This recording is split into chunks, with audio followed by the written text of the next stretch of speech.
Welcome back to this latest episode of Japan's Top Business Interviews. I'm your host, Dr. Greg Story, President, Dale Carnegie Tokyo Training. My special guest today is Luca Orduna, who is the founder and managing director of Swiss Prime Brands. Well, Swiss Prime Brands, Luca, what is that all about? Are you in the food business? Are you doing Swiss chocolates, or what are we doing here? Well, gold, or what is the item here? First of all, thanks for having me. Swiss Prime Brands, we are in the watch and jewelry business. Watch and jewelry, okay. So we are a distributor company. We are distributing watch and jewelries in Asia. So, Luca, you founded the company how many years ago? We're celebrating the 10 years anniversary next month. That's a major achievement, to get through 10 years in Japan. So give us the backstory on how on earth did you wind up in Japan? How did you get the idea to start a watch distribution business? And there's plenty of watch distribution going on in this country already. Why do we need one more? And how did you get to start the company? And let's hear a bit more about how you lead the company. So give us the backstory a little bit, please. Well, my Japan adventure actually started right after I graduated from university in Switzerland. I was awarded with a scholarship from the Chamber of Commerce. There's the SJCC and the SCCIJ, the respective chambers in Japan and in Switzerland. So they are supporting young Swiss to come to Japan. And the idea is to have a Japan year, meaning to study the language for half a year and then do an internship for half a year. So why didn't you go to Australia, where I'm from, or America, or, I don't know, some other country, Canada or something? Why Japan? It was a mixture between luck and more knowing where I don't want to go than where I want to go. Okay. But in the university, we had a cultural competence course.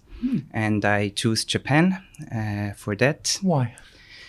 There's not really a reason for that. I had to choose among 10 different options. So I chose Japan. And I really had a great teacher. And he as well told me about this scholarship. So I think I was drawn to the Asian culture without ever being in Asia before. I just really wanted to have an experience abroad. I had an exchange year in Netherlands. And then I felt ready to go to a different continent. And that must have been a hard year in Netherlands because they're all so tall there. I mean, I meet these Dutch people, they're all giants, It's definitely totally different experience as well, yeah. Yeah. Anyway, so good one as well, Japan, and then you got the scholarship, which is great. And so where did you study Japanese when they sent you here? I chose the Kishijoji language school. Oh, okay, so just a private, it wasn't attached to the university. It was just a school. I mean, the good thing about this Japan year, actually, you have to do everything yourself. So I had to choose a school by myself. Okay. Plus, I had to find an internship by myself. So the search for the internship is as well actually the reason I could start Swiss Prime Brands. So looking for an internship, my dad introduced me to a person who is an expert in the watch industry. He's been working for a long time in the watch industry.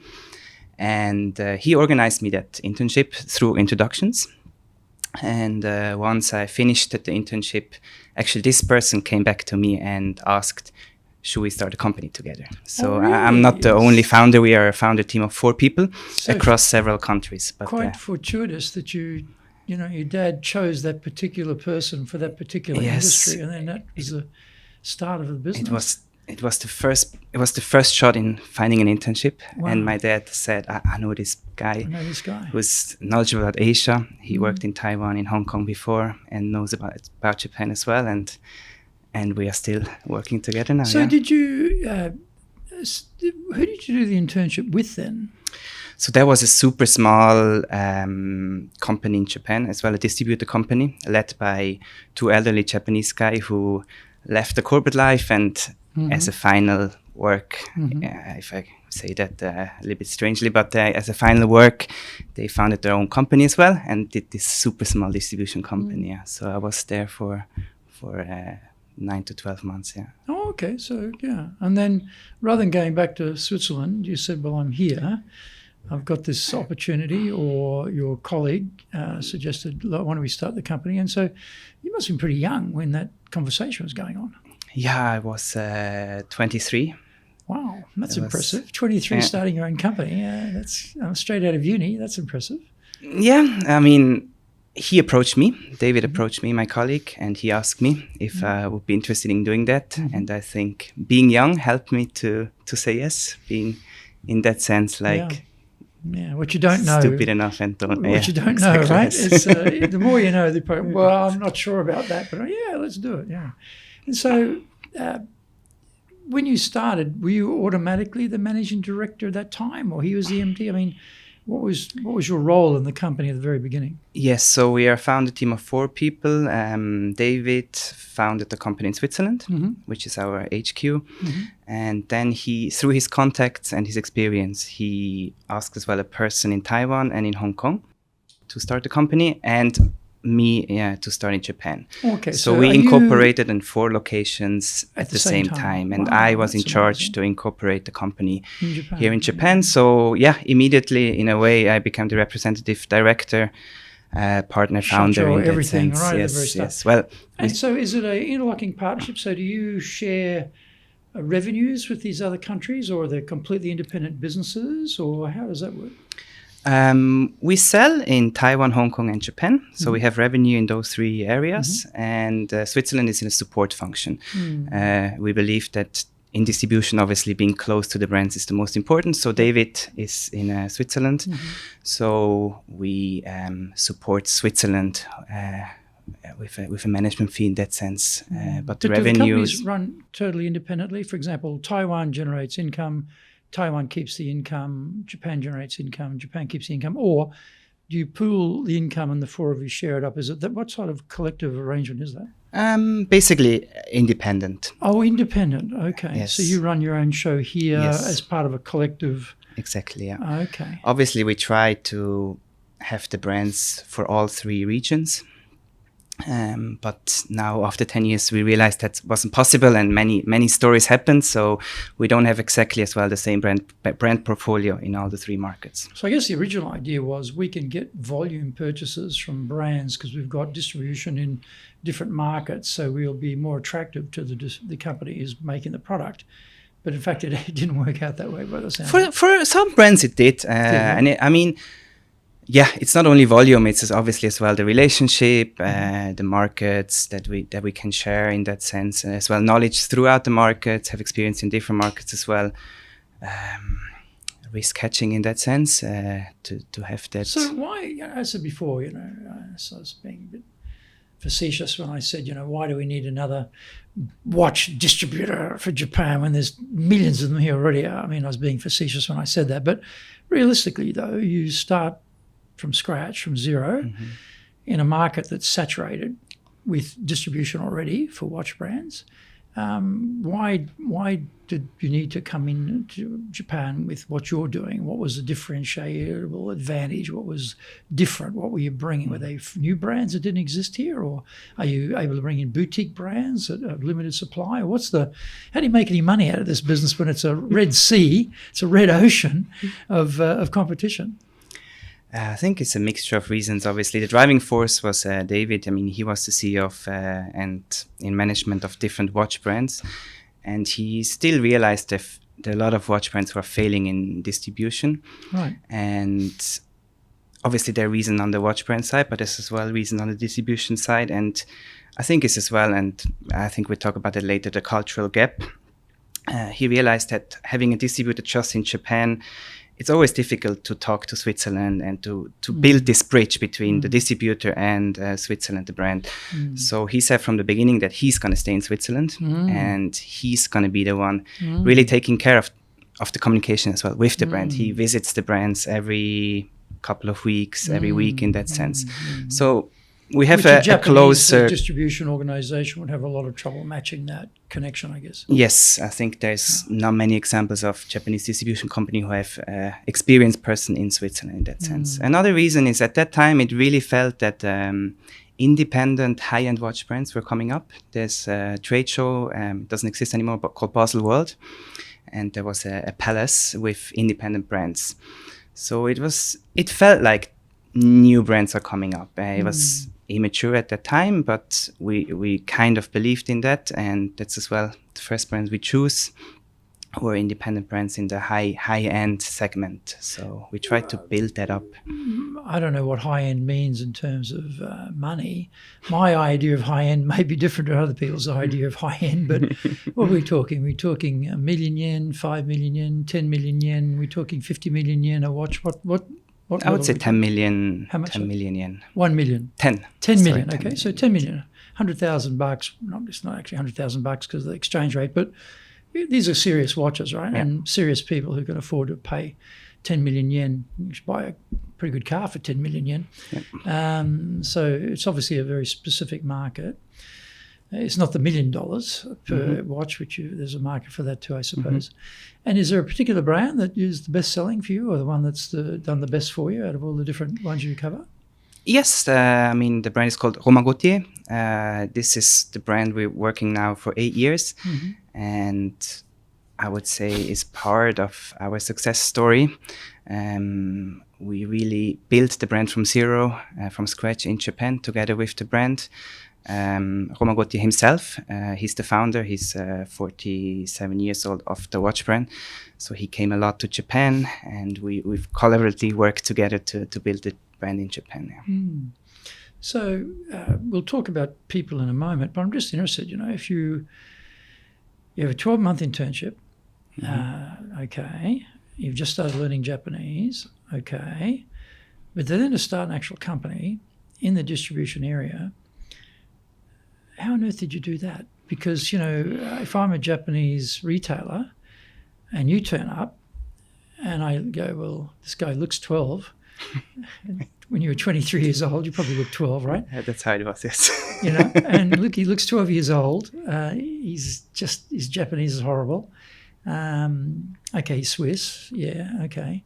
Why would I take anything from this guy? Why would I get into business with this person? No track record.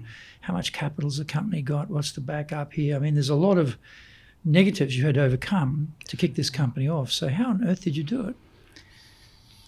Well, there was one key person, I would say, as well, who helped me, obviously. So the internship I did at the Japanese company before I mentioned, the one person from that actually helped me. I mean, at that time, he was 63. And I went to him saying that we're going to start a company and if he could help me. And I mean, he was very close to me. I see him as like my Japanese dad in a way. I mean, both on the private side and on the professional side. So at the very beginning, he was like my management consultant in a way. He worked 40 years in Japan in the watch industry. So he knew things and he obviously opened doors for me. So his help actually made a difference. Without him, I wouldn't be here for sure. Yeah, it'd be very, very hard to crack that market with no background in the business here and no capital, obvious capital. I mean, that's going to be hard. And so the other hard thing is getting people to join you. We started our company in 2007, and even though Dale Carnegie has been going since 1912 in New York, and it's been going since 1963 in Japan. Join you? No. Who are you? You're a franchise. Okay, we get that, but we've never heard of you. Okay, we heard of Dale Carnegie, but we don't know your company. And to try and get people to join us was very, very difficult. And so we also had to find people who spoke English, also not that easy. So it was hard. We were paying way over the odds for staff to put in a risk premium for them to leave a Japanese company and come and work for us, or leave a Gaishikei foreign company and come and work for us. Man, that was hard. That was expensive and hard. That's how we did it. We chose, let's do it the expensive, hard way. Luca, what should we have done? Because that's obviously how you did it, the right way. How did you get around this problem? Luckily, in a way, I had some time. We started really slow. It was myself and the other person I just mentioned. And the first year was terrible. I mean, we made some mistakes. We didn't have a lot of revenue. So the first 2-3 years, we were only 2 people. So in a way, I had a certain time to learn as well. Where's the capital coming from, though? I mean, your piggy bank back in Switzerland can't have been that big. So how do you fund it? Where's the money coming from to fund it? It was mainly David, my business partner. Okay. I mean, he saved and had some capital, and he put it all in for the company, and obviously as well with banks and so you're ringing him up, David, can you wire some more money? We've run out again, we're not selling much here yet. Yeah, that's basically how it was. I mean, we were almost, we were very close of as well giving up, because the first brand we actually started with in Japan went bankrupt. The brand itself? The brand itself. So bankrupt in Switzerland, yes. Oh, goodness. So there were a lot of stories, and it wasn't an easy start, but somehow we pulled through. And that's damaging in the market too, because you can't. People who have, if anybody did buy it, no more supply, and no more servicing, and suddenly they're like, "Hang on, I trusted you, and then this brand's disappeared, and I've got this stock, and what?" Like exactly. That's really tough conversation to have with a indeed. with a client. No, but back to your question. So afterwards, how we did it, I mean, it was really networking a lot from my side. How do you? Is there like an organization of watch distributors or watch retailers or chambers of commerce or Kinkyukai or Benkyukai, or where's the networking opportunity there? Obviously, having the scholarship by the Chamber of Commerce, I was very early in the chamber, and I noticed as well very fast that there are people who I can learn from and who can help me. So the chamber was always very important to me, and I could network a lot in the chamber. But as well, I went to fairs, and actually how we found, for example, the first person who was doing marketing for us, it was actually a watch lover who came to a fair I was working at, and we talked to each other. Had a booth or something? Yes, exactly. And so you had a booth, and you've taken your little 3x3 square meter booth there, and standing up all day on the hard concrete. It was in a department store, but basically how it was. Yes. So really networking on all the ends, and I think the first people were. I mean, the marketing person was an exception, but other people were by introduction.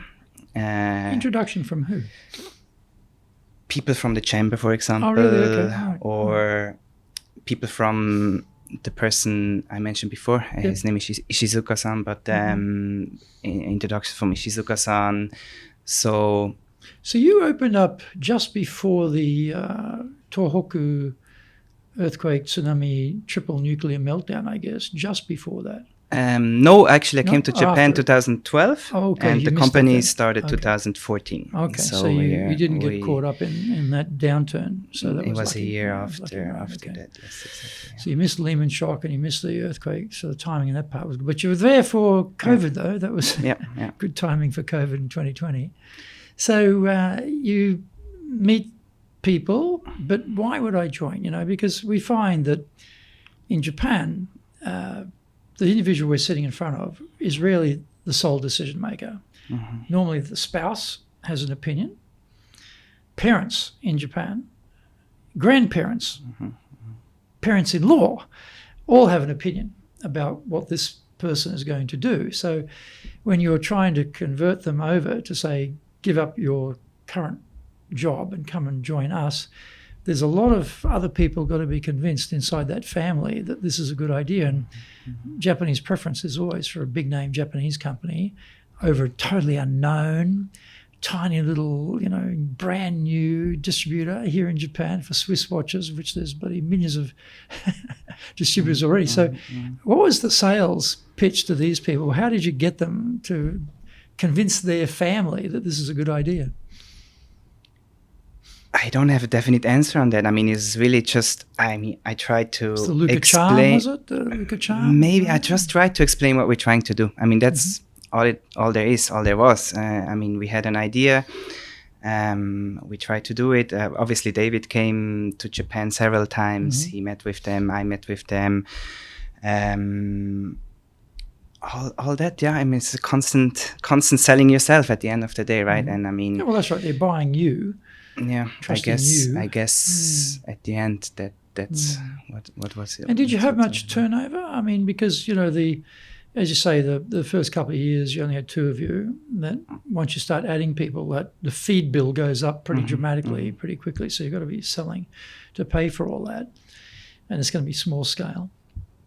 And when it's small scale, everyone's doing everything. There's no beautifully arranged, neat little job description for people. It's like all hands on deck here, you know, we do whatever we've got to do, which is not the norm for Japan. They like to have a very defined set of accountability so they can just stick within that and not go outside that.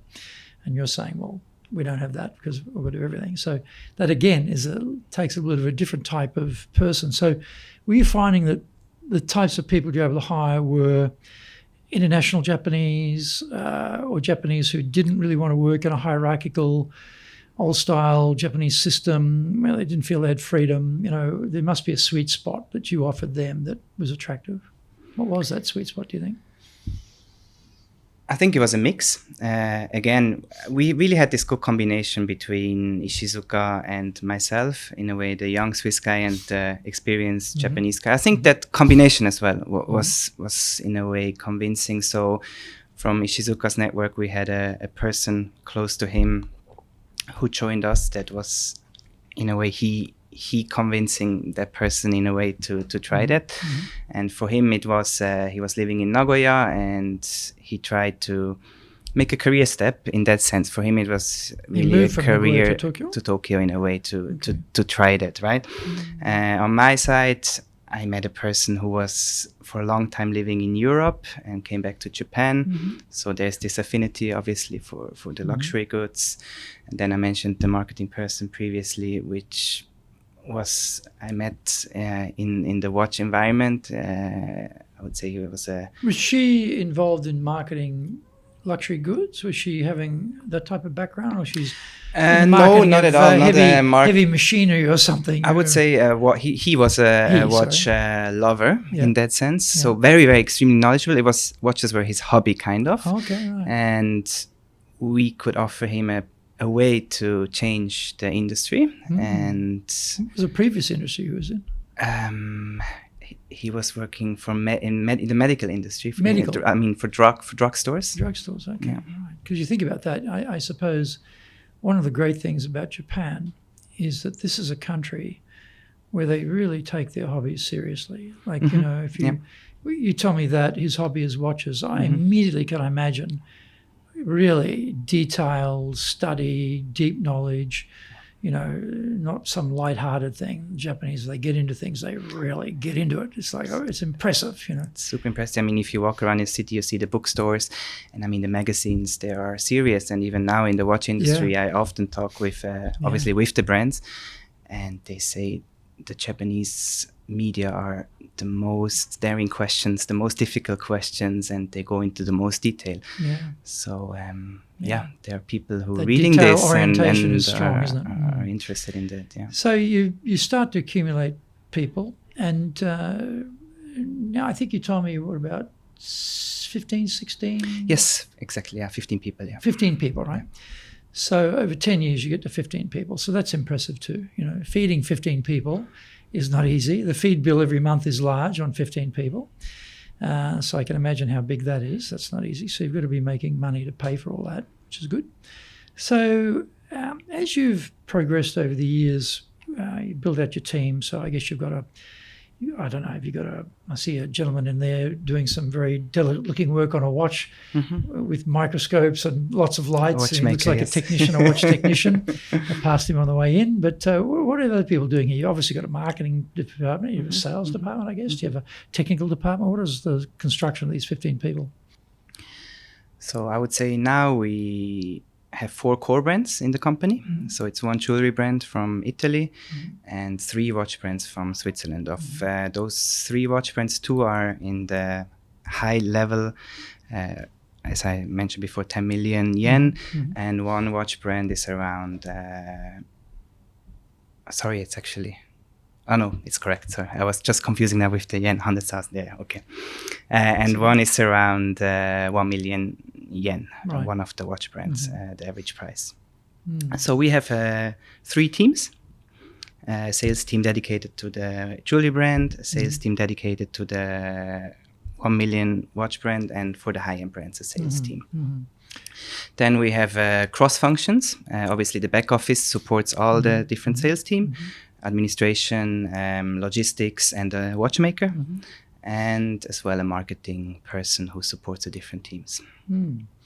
So in terms of getting the team engaged, you're the leader. What have you found this last 10 years of you've built the team has worked well for you to get the team really engaged, to work hard, work well together, and drive the company forward? I think one thing is really because we have the separate teams, I always encourage to share the information between the teams.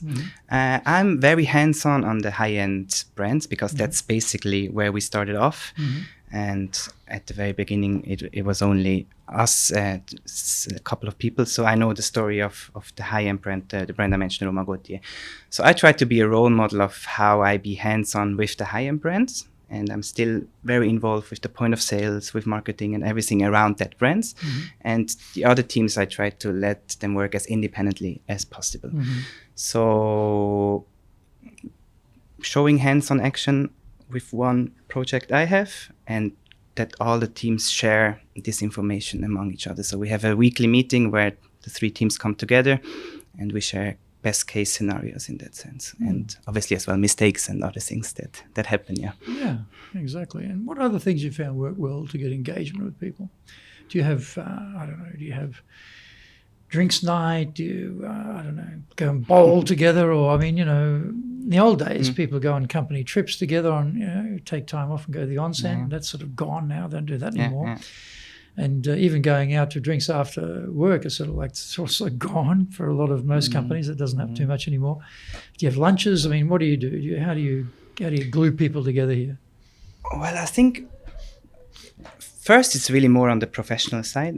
They're doing brands. So I always, even despite we are a distributor, my philosophy was always that I try to build as much identification as possible with the brand. We are importing European brands. So I tried to get the team close to the brand, that they can experience the brand. It's a European brand with all that comes with that, with the history, with the culture of Europe. So I always want them to be identifying themselves as much as possible with the brand. So we are lucky, obviously, then when brand people come to Japan, that we share a dinner as well in that sense. Then that's a more informal part, so that they can experience the brand people from Europe. And obviously we are in the luxury industry. In that sense, we are very blessed. So I try to share them, let them have experiences that are meaningful in that sense. Clients who buy those expensive watches, obviously they're as well very knowledgeable about wines. They're very knowledgeable about cars. They're very knowledgeable about cigars in that sense. So at times I try to let them enjoy a nice wine. Like how the client would enjoy it, right? So, and I encourage them to learn about those things as well, that those joys of life in a way, like a mechanical watch is, it's basically a hobby for our clients, right? That they can understand this joy. So I try to share as much as possible with them and through that motivate them. Yeah, right. Those wealthy people can spend 10 million yen on a watch. There's a certain group of individuals who have a certain lifestyle. And, many, many years ago, I was selling real estate. I was mainly doing commercial real estate, but sometimes we get asked for residential property for wealthy Japanese because I was based in Brisbane selling to Japanese companies from there. And I'd have to go and inspect the penthouse or go and inspect the huge big house or yacht and the whole thing, And then you go home to your place, after you've been in this $5 million house, you go back to your place. It's so depressing, But you just see there's a different lifestyle going on there, and how to understand that's not easy when you don't have that sort of money yourself. So, I get the point. In terms of getting ideas, you've started the company from scratch with some help, and you've built up a lot of experience, so you're also plugged into what's going on in Switzerland very well. In terms of getting the team here to contribute ideas that they come up with rather than the ideas that you come up with, because I know in my case, I tend to drive a lot of things in my company because I've got a lot of ideas. I'm a bit of an idea person. I'm always studying. I'm always listening to podcasts. I'm reading. I'm constantly driving. And I've got to remember, okay, Gregory, step back. Let them have a chance to come up with their own ideas too. You can't dominate everything. But what have you found works well to help the team come up with ideas? Well, I had to learn that as well, obviously, to really trust the people at the beginning. It was obviously in a way to get the company running. I guess I had to be very me focused and have the confidence to make it happen. And then with the time, I had to learn to try to let them really do it. So how do we do that? I mean, they are capable people, luckily. I mean, I'm very happy with the people we have. So they have the experience already, and they come here knowing and hopefully knowing that I will give them the space. I think it was already a topic when they joined the company. So I think there was a topic from their side or from your side in terms of the appeal to come here is you'll have freedom. We're not a traditional hierarchical Japanese style company. We look for ideas. We look for your contribution. We'll appreciate your input. Is that the type of conversation we're talking about? Yeah, I mean, I try to have that conversation, obviously already in the hiring talk, that we can feel that out, and then it's walk the talk at the end after we hired them in a way, right? Which I had where I made mistakes as well and had to learn as well. But again, what were some of the mistakes you made? Just being maybe at one point being too involved. Again, they're not giving enough space to micromanaging. Was that the issue? Or? No, I'm not a micromanager, I would say, but because I'm really hands-on with the point of sales, and I love to go out to the point of sales to our B2B clients. That maybe can feel overwhelming because I'm, like, as you say, I'm going there and I want to make the business go forward. I negotiate for new space. I negotiate for this. Let's do that. So that can be overwhelming, I guess. Yeah. Do you have any brainstorming methodologies you found work well? Brainstorming. I mean, how we do it is more like the people talk with the brands, obviously.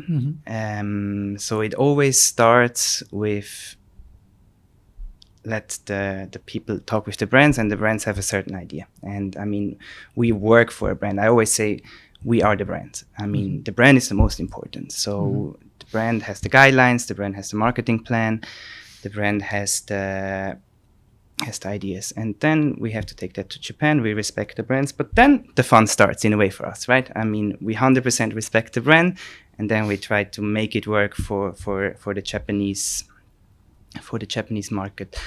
So how we do that is, again, we meet people, I guess. I think in Japan there's a lot of, like, for example, Kokoko Dairiten, agents for advertising and so on.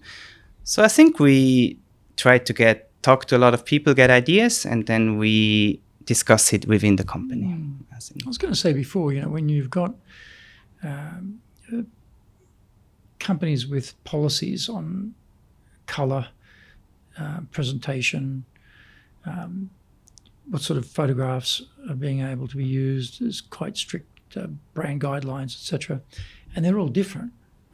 So managing that must be a bit complex for people in a start, and also then that's fine for maybe Europe, but this is Japan, so we have to throw all that out and do it a different way. We're going to break your rule there to suit the market here. That must be a bit of a difficult conversation. If you want to be successful as a leader, do the Leadership Training for Managers course. All companies need people who can both manage and lead. Leading people screams out for real skills in communication, dealing with all different types of people, being excellent at innovation, planning, delegation, handling mistakes, doing performance reviews really well, and inspiring and motivating the team. Do the Leadership Training for Managers course now in either Japanese or English.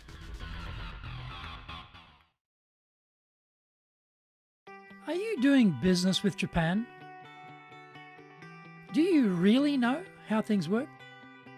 Japan Business Mastery provides the answers. Do you have the right networks and know how to create them? Do you know how to get on the same wavelength with Japanese buyers? Do you know what being trustworthy looks like from the Japanese perspective? Japan Business Mastery is based on more than 30 years experience in Japan and will become your go-to guide. Want to succeed in Japan? Buy Japan Business Mastery now.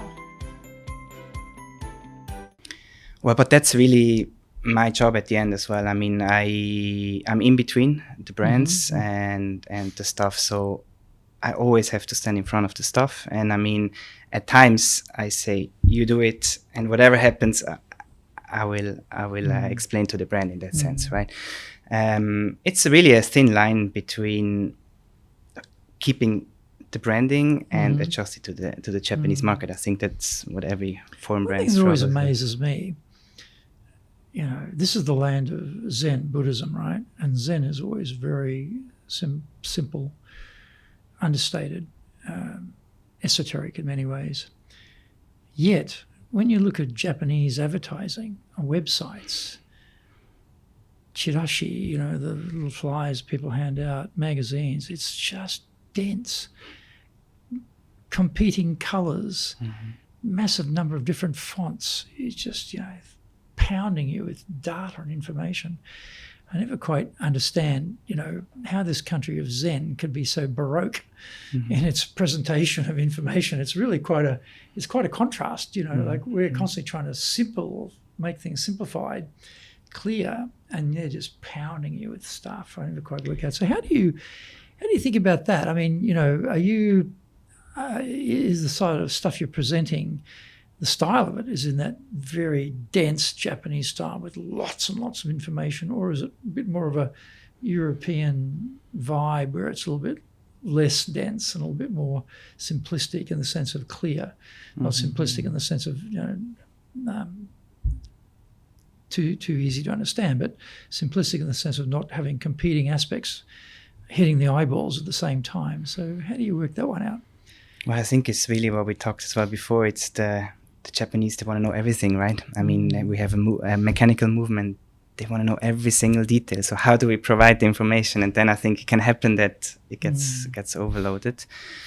I think obviously in that sense, the internet helped a lot. I mean, you can write blog entries and so on and so on. So we try to split up the information as much as possible and use as well our business partners. I think that helped us a lot. I mean, every business partner, obviously, the point of sales, the specialist watch, so they have a website. So we really try to get this dense information out over our business partners in that sense. So we split up. I think a certain appeal of European brands, obviously, is this simplicity and as well the design. So you try to keep that. They buy a Swiss watch brand, so you don't want to you're not a Japanese brand in that sense. So, but you need to provide the information because they're gonna ask for it. Somewhere the information has to be. You have to have it all somewhere in a way. Yeah, I'm always not amused, but I'm always, I guess, puzzled by this contradiction between sort of Zen simplicity and this complex advertising content you see. In terms of building trust, you know, you mentioned about walk the talk before when you're hiring people and saying you're going to give them freedom, and then you have to actually give them the freedom. But apart from that, what other things have you found works well to build trust with your team members? I think it's the information flow. Obviously, as well, always being in this European culture and in between Europe and Japan, I realized obviously the way they process information is different in a sense. Often European brands announce something that has to be executed in Japan, but in a way Japan goes the other way around. Before announcing, you have to think of all the consequences of that announcement in a way. That risk aversion in Japan, you know? Yes, in a way. Anticipate trouble. It's the other way. I think Europe, they make an announcement and then handle the requests and handle the troubles that are coming up. Yeah. Obviously, in Japan, you want to have thought out all the consequences before that, right? Well, I love that. I read this somewhere. I don't know where I read it, but someone made the point that in Japan, having the right answer is not as important as having the right question. Mm-hmm. And when I read that, I thought, yes, that's absolutely correct in Japan. Having the right question is much more important than worrying about the right answer. But in the West, though, we tend to be very focused on the right answer. And also, I guess, the somehow we'll fix it, or somehow we'll make it work, or we'll try it and then we'll adjust. I think because we probably have a bit more individual flexibility perhaps in what we can do, as we're not a group decision-making process. Individuals take accountability, responsibility, and they just run with it. I always think to myself, if you ever have a disaster, being around Australians is a good choice, because the nature of the culture there is they're good. They're good with that, no set piece, work it out on the fly, make a decision, take action, seize the moment. They're very good at that, sort of crisis management. They're excellent at it. Japanese, not so much, as we've seen every time we have a major earthquake, crisis management's not too good. It's getting slightly better, but it's still not very good. So I guess this decision-making, which lends itself to crisis management, is okay for Westerners, but for Japanese, no errors, no defects. That's why that minimum viable product idea, whenever I read that, I think, well, that's never going to work in Japan. You turn up with your minimum viable product, they're going to throw you straight out the door. Don't come back, because it's got to work perfectly from the very go. Everything's got to be right. That classic story. I mean, I built a house here, and my wife's Japanese. And so, classically, stuff that's going to be behind the wall, which no one will ever see, she's checking it, checking all this stuff, wow. As an Aussie, I wouldn't bother, but she's checking it. So this intense focus on getting things no error, no mistakes, that's something special to Japan, isn't it? So what does that mean in terms of trust, in terms of, being able to provide an environment where people trust what's going on? That's when we make a decision in the company. I mean, I try to show the people, and I think we were able to do that I'm ready to work with them on those consequences in a way. We discussed that in the beginning. When there comes an announcement of the brand, we try to figure out what it means for our business partners, how the sales guys feels with it. And so we have this internal talk. And I think there we can build a lot of trust with the staff, because they know I'm aware of those things, I guess. I mean, there's just,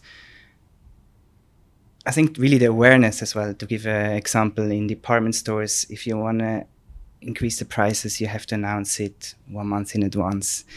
And then if the brand comes and say, hey, we increase the prices next week, we have to stop it, right? And all those little things, I think, accumulate. And by knowing that and trying to get that right, the people can build trust in that sense, that I don't let them hanging with the clients, because actually it's a good thing. They always think of the clients first. It's a very client-focused sales team, if I talk now about the sales team. So they always immediately, when there's something new, they think, what does it mean for my relationship with the client? How I'm going to tell the client? What does it mean for the client? What does it mean for the processes behind everything? So to take out their fear there and help them to get that right is how I think we build trust within the company. Yeah, well, dealing with errors and mistakes is also interesting, because in your case, how do you deal with it? Something we talk about, minimum viable product doesn't work here, because it should have no defects, no errors. Where the product turns up from Switzerland, it's got to be perfect. Clients will not accept anything that's imperfect. But internally, people, we're humans. We make mistakes, And if you have an environment where you're encouraging people to try and be innovative, then by definition, some of that innovation is going to fail. And there will be mistakes and there will be errors. The Japanese penchant is to have no mistakes, no errors, but it also tends to restrict the creativity because they want to operate within the known and not step out of the known to try something new. It's scary. We won't do that. We'll stick with what we always know, but you don't grow that way. So you have these sort of contradictions, these tensions between innovation and mistakes. And inside a company, you can say, okay, everyone go forth, be innovative, try new stuff. Then someone makes a mistake and you give them a whack over the ear and tell them off for making a mistake. Well, that's going to kill the innovation process right there, you know. So how do you deal with that? How do you deal with errors and problems here? You have to accept them, and it's similar like a watch. Obviously, we want to make perfect watches that run for centuries, but unfortunately, there's sometimes after-sales services. And I always say as well, in that case, I mean, if we deliver a watch and there's an issue with a watch, the moment the client contacts us for after-sales service, that's the most important time. And the way we react and the way we're going to provide the service is the most important. And if we do that right, actually the client gains even more trust, even there was an issue with a watch. So similar with errors within the company, I let it through. I mean, I wouldn't scold them. I would not raise my voice. I mean, anyways, you should never do that, I guess, at least in Japan or everywhere. But I let it through, and I try to tell them that how they do the after-sales service of their mistake is the most important. And if they do that correctly in a way, it can even come out something good of their mistakes in a way, right? So, yeah, you have to accept it, encourage to do better next time, in a sense. Yeah. Well, yeah, I mean, if you want to have progress, you need change. And Japan is a country where I tell this as a joke, you know, I tell people, oh yeah, the Japanese love change. They look at me, you know, like I've gone completely mad. And I say, yeah, Japanese love change. They want their boss to change. They want their colleagues to change. They want their subordinates to change. They want the client to change. They want their family members to change. But they personally, they don't want to change anything. They always make that joke. And that's the problem, that they don't actually want to change. And so, you know, getting change in Japan is not easy. So what have you found works well to help people to take on change and take on new things, come out of their comfort zone? Again, I think leadership is all about being a role model. I mean, I try to be super, super self-aware of every interaction I have in the company. And I think especially on the management level, even if I interact with our board member, I think the way we talk is very important to see for the stuff. And then it's what I'm doing. I mean, I try to do the lifelong learning, to do something, to learn. And I think the stuff, seeing that can be an inspiration. And that's where they try to change. I mean, that's just something that happened yesterday. I mean, a staff working in a department store came to me and say she started Duolingo. And I was so happy about it. And I never say it, but I mean, obviously I try to tell them how I learned the languages, and language is something you can learn. I had to learn English too. It's not my mother tongue.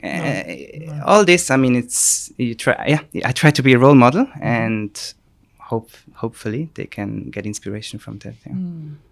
Well, getting people to come out of their comfort zone, I guess in any culture is difficult, this culture particularly, because the downside of mistakes is big here and the upside of innovation is small in companies, generally speaking. And so it's sort of stacked against that process. So to get ideas as a foreign entity, you've got to really, I think, go the other way and really let people get a taste of new change, praise them for it, that type of thing. What about culture? Because you started the company from zero, so there was no existing culture. And you've got one Japanese person, Japanese culture, you've got one Swiss person, Swiss culture. The organisation starting in two other countries at the same time, but they're working independently, so there's no sort of prime, brands, APAC culture or anything. It's Japan, Swiss prime brands, and it's Taiwan, and it's blah, blah. So what have you done about culture growth in the company, in terms of having a distinct culture that people working here feel, yes, I work for the Swiss prime brands, it's got a distinct flavour to it, it's different from a Japanese company. I understand what the culture here is. I understand how I need to behave. I understand what the barriers, but what are the boundaries, I should say, of behavior and that type of thing. So what have you done about building a culture? I think I just started with the first thing with respect. I always try to respect the people. I mean, I was always the youngest. Now there's only one younger person now in the company, finally, actually, after maybe 8 years he joined. So I was always the youngest in the company. So I kept my head down a lot as well. Obviously, at the beginning, it was just me basically learning from the Japanese guy. And then people joined and actually tried to learn from them. So I think that naturally, because I was always the youngest, naturally helped to have a flat hierarchy. And through achieving this, it was always the talks were always quite frank and open. I think that helps. And I try to share parts of me privately, that the people can understand me a little bit, and that part of that becomes the culture in that sense. But at the same time, I as well always share as well what I like about Japan, and I think then those things as well become part of the culture, because it's things I like, and the stuff learns of what I like. So I think it's this mix. It starts with respect and then interest, and everybody who joined the company added a little bit with their character to the culture. And sometimes the stuff tells me I'm more Japanese than them, which is in a way the nicest things to that. And then the culture is to work hard and to be as good as possible to our clients. And I think they can identify. It's a simple things, but they can identify with that. Well, that's interesting too, because you set the tone. For example, in my company, we never sell training which is going to make us the biggest profit by driving the client to buy that, when that may not be the best choice for them. And so we always say we give them the best solution for their requirement, regardless of whether it's the most profitable or least profitable. That's not the point. And you have to walk that talk yourself. And if it ever comes up around this issue of we'll make more money if we do it this way rather than that way, and that way is better for the client, I'm always saying, no, we do what's best for the client. And you set that tone as a culture that, here we're not compromising the client side of things for our value. We're focusing on the client's value, and we fit in with that instead of the other way around. So that's part of the culture, isn't it, about how you focus on the client. And I was also, when you'd say about more Japanese, like, you know what a shobai hanjo is? You've seen those? They're big, like the big rake with all the decorations on it. Okay, you get it from the shrine. It's called a shobai hanjo. Okay, yes, as well. I got it. So we have one in the office, right? Yeah, okay. Yeah, I go to a particular shrine and get it every year. I get it. I go and buy it, and I stick it in the office. And I think I'm the only one who could care less about this thing, But it's sort of, it's me thinking I'm being sympathetic to the Japanese traditions and culture, and we put it in the office, we hang it up there, and then every year we change it. What a business. Every year you've got to change the thing, get a new one. But I often think to myself, if I didn't have it, probably no one would care less. It's I'm doing it as a foreigner. It's a bit strange, maybe. But how do we introduce something? Now, being an Australian, I'm not Japanese, and the way I act, think, walk, everything is different. And so for the people who work in my company, they don't want to work for a Japanese company. They've been there, they've done that. They want something a bit more flexible. They want a bit more freedom. And that's this laid-back Aussie.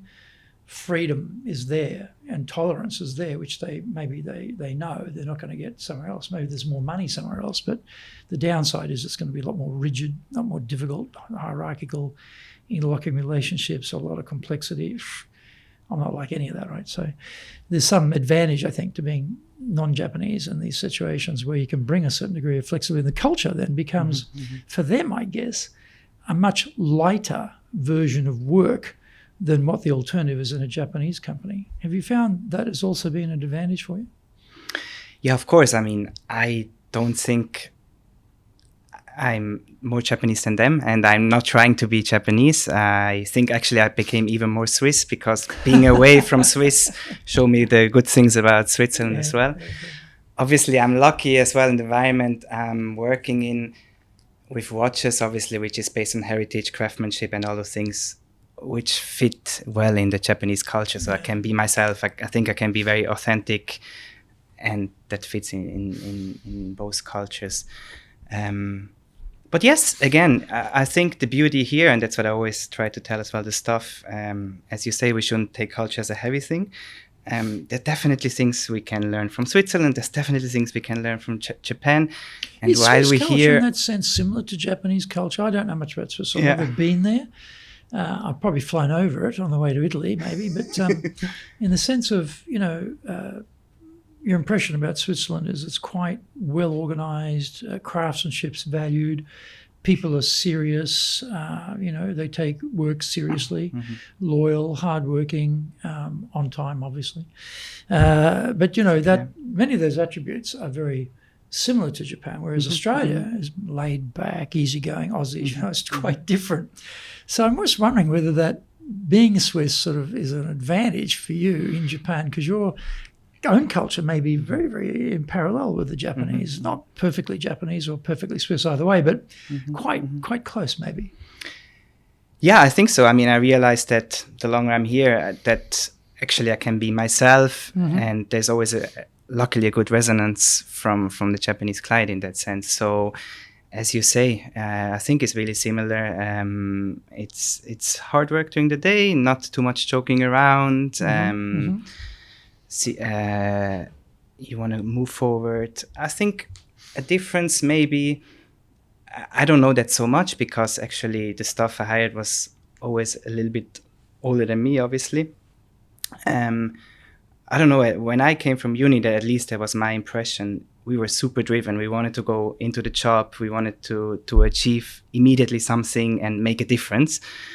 I don't know if this is with the young Japanese the same feeling that going directly from university into the job and have that kind of drive.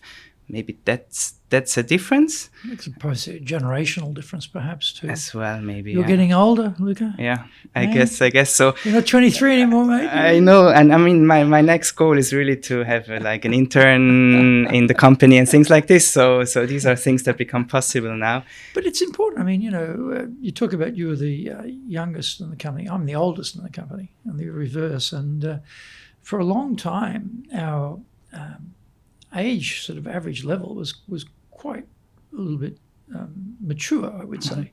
Not old, but mature. Mature is a good word, yeah. It took us quite a while to get someone who's relatively young to get even a balance, just even understand what the younger generation is actually like or thinking about. And you sort of realize that you sort of got this sort of 40s plus age group and many in the 30s or no one in the 20s. And you're sort of like, we sort of detach from the market here, because we're all the same vein, That's an interesting question. If someone was to ask you, Luca, hey, Luca, I've been given this big job in Japan. They want me to go over there and run our organization, but Luca, I don't speak Japanese. I don't know anything about Japan. What should I do to be successful in Japan? What advice would you give them, Luca? Obviously, first, I would say still try to learn the language. I mean, I think the language is so predominant. I'm always surprised even now how the language shapes the culture, and wonder always what is first culture or language. But in Japan it's so intertwined. In Europe, obviously we speak English, and I think that kind of sets a very neutral tone, because almost everybody in Europe has to learn English. And then it's not culturally nuanced because it's a foreign language and we just talk for business in English, right? But in Japan, the language, everything comes with culture. So try to learn the language as much as you can. And if you can't do that, I mean, get into to understand the language by culture. I mean, do things in Japan, like things you like. I mean, architecture, Japanese architecture is amazing, right? Learn a lot about Japanese architecture, and I think it helps you to understand the culture. If you like sports, go to watch baseball, but really try to get into the topic. Or sumo, right? Or sumo, yeah. Get into the topic with the magazines or anything. I mean, there's so much information out You're there. Playing so shakuhachi in your spare time, or doing shodo? No, I'm not. Shamisen or something. I like to go to Meiji Jingu to watch the baseball. Okay. And I mean, every European friend would say, "How can you do that?" Because for Europe, it's not an interesting sport. But it teaches you something about the Japanese culture. I think that's where I want to go. So I think it's really respect the culture and be curious and delve into the culture. Have fun. Have fun with it. I mean, you can go to theaters, music, but take the Japanese side of everything you do into that, and you can have your other hobbies beside that as well, in a sense. Yeah. Anything else they should be doing to really be successful as a leader here? I think don't try to change too fast things. You should start and try to really, you arrive here in a company, try to make it work with the people who are there. That should be, I think, your priority. I mean, you can always change people or hire new people later on, but your focus should be to make it work with the people you have there. I think that already... I think the people can feel that, and that sets kind of a good start. And it's going to be tough, and it's probably not going to work out immediately. But if you constantly have the mindset of making it work with the people who are there, I think they will come a step towards you in that sense. Yeah. And if you're going to have a definition of leadership, what would your definition of leadership be? I think it's every human interaction you have within the company. So it's how you explain the business to the people. I mean, you should share the news, the good and the bad news, the numbers, the direction. So leading is giving the company a direction, set a goal, show how you can get to the goal. But then as well, really the daily interactions in that sense. The role model topic I talked about before. Yeah. Okay, well, before we finish off, you have to show us which watch you're wearing today. Luca, what have you got on today? Thank you so much. Got to bring this. The camera's over there, so just tell us what you're wearing. This is one of your brands, hopefully. Yes, exactly. That's Kalev Bucherer. It's, I would say, a very famous brand in Europe. It comes from a watch shop called Bucherer. They made their in-house. What's special about this watch? It's the movement. It's a complete in-house movement, and they developed actually the peripheral rotor. It's how the movement is wound, which is a very unique feature of this watch. Yeah. It's a bit of a rude question, but just to give our viewers an idea, if they want to buy one of these watches, is this a 10 million yen watch? Is this a 1 million yen watch or a 5 million yen watch? 1.5 million. Sorry? 1.5 million. 1.5, very reasonable. Very reasonable. Yeah. I thought you'd be wearing the 10 million all the time. Or maybe that's too expensive to be wearing to work every day, perhaps. Yeah. No, yeah. It's funny. I haven't felt confident to do that for quite a long time. I felt it's not... I have to prove first much more things before I can wear such a watch. Yeah. Yes. Well, I'm wearing my Cartier I bought in Paris on my honeymoon, which I very simple style. I like that. Don't have big hands, so I'm no good with the big faces. I like something that's a bit more beautiful. I don't know, it's a little bit tinier. Timeless, yeah. Anyway, it's always good to talk luxury. It's always good to talk watches. I have a friend of mine who's right into watches, and I'll have to tell him about your brands because that may be something exciting for him. You get into that. But Luca, thank you very much. It's been great chatting with you today, and please join us again for our next episode of Japan's top business interviews.